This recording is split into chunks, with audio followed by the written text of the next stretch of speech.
Since the last couple of days, I have been making videos related to mental health hygiene, educational technology, the scope of educational technology, and so on. So, today's session will be related to a different topic that is under the paper Educational Technology, which is very common to all of us and is known by the name communication. Along with this, I would also like to share an experience that I had gone through it. Last couple of days, I guess 2 or 3 days, I attended a virtual workshop, that is an online workshop regarding communication, which was organized by Indira Gandhi University. So from that workshop, I got to learn so many things on the importance of effective communication, which is again an important part in the teaching learning process. So with that note, I would just like to talk about or share my experience on what did I learn from that virtual workshop. And since this communication is also a part of the educational technology paper, I thought to deliver in this way so that I can club both the importance of effective classroom communication and also the importance of communication in our day-to-day life. So today's session will cover what is communication, the types of communication, and the effective classroom communication. Well, we all know what communication is. At least we have an idea regarding the definition or the concept of the communication. In a very simpler way, we can say that communication is a process of exchange. I'm exchanging my messages, my emotions, my feelings with a person, and the same happens with me. That is, it is vice versa. So it is a process of exchange where there are sharing of ideas, emotions, feelings, knowledge, and also information. This is something we are all aware of. But from that workshop, I got to learn that communication is actually beyond words. This is not limited to the words or not limited to the conveying of messages, but it goes beyond it. There are so many things that are associated with communication, and each of those has got a very special place, and we must not overlook it. So what happens when we are communicating with one another? It is seen that we always give importance to the verbal communication because that is very much audible. Verbal communication and non-verbal communication, they are the types of communication. So verbal communication means what? It's in the written or in the oral form, and it is very much audible because when I'm speaking to someone, when I'm telling someone my stories, my emotions and feelings, that person is listening to me. That is verbal communication. And the non-verbal communication is the facial expressions or the body language, the hand gestures.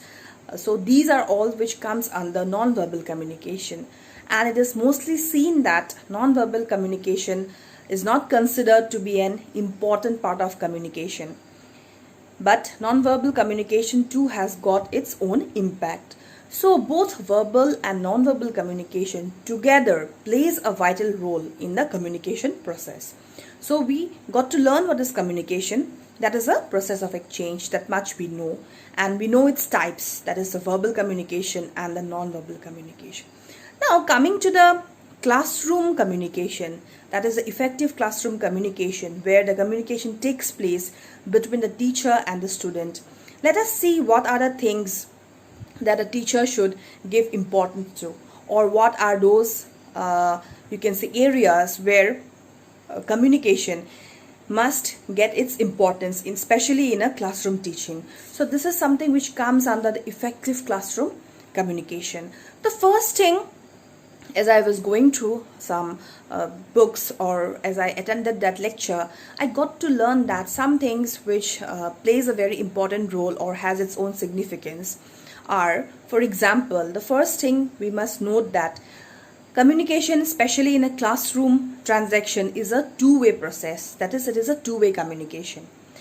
When I say two-way communication, I mean that I'm talking to someone, I'm talking to my student, and the student needs to participate in. It is a two-way process. This is not a passive listening. It is not just confined to the passive listener. It has to be active.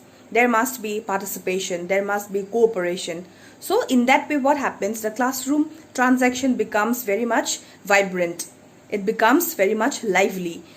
And that happens only when we are having a two-way communication between the teacher and the student. So that comes under effective classroom communication.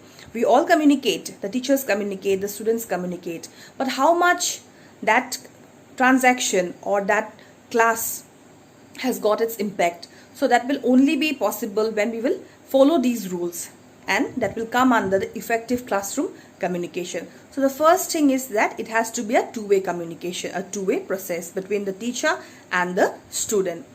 The second thing is that there has to be an effective feedback for the effective learning, because without feedback, the teacher or the sender will not know whether his lecture or whether his class was fruitful for the students or not.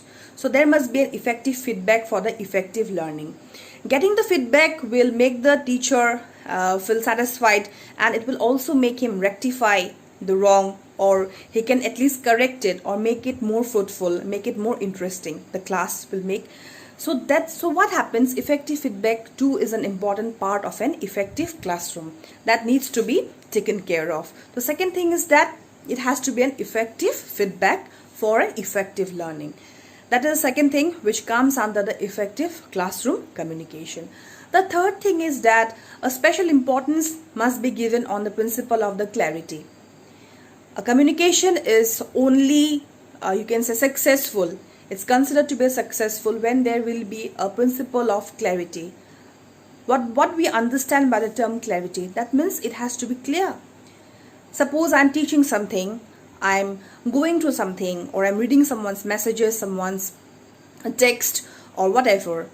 Apart from the teaching learning, if we are to communicate with something, but if my messages are not clear, if the receiver does not understand what I'm trying to say or what I have written, it is of no use. So the same thing happens in the classroom transaction also. So there must be a principle of the clarity.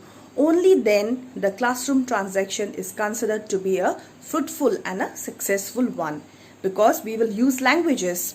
If whatever languages I'm using now, or whatever languages my messages are written, my texts are written, if the receiver or if the student does not understand it, does not comprehend it, then there is no point, or you can say that particular communication will have no significance. So principle of clarity needs to be checked in. After principle of clarity, the one more point or one more area that a teacher needs to look is that is development of the motivation. Developing the motivation is equally important, because if the student does not concentrate, then that classroom transaction has got no use. And from where the student will concentrate, how the concentration will come, that will come only when we will motivate the students to learn, motivate the students to keep their mind in a very concentrated way. So developing the motivation among the students is also an important part of the effective communication.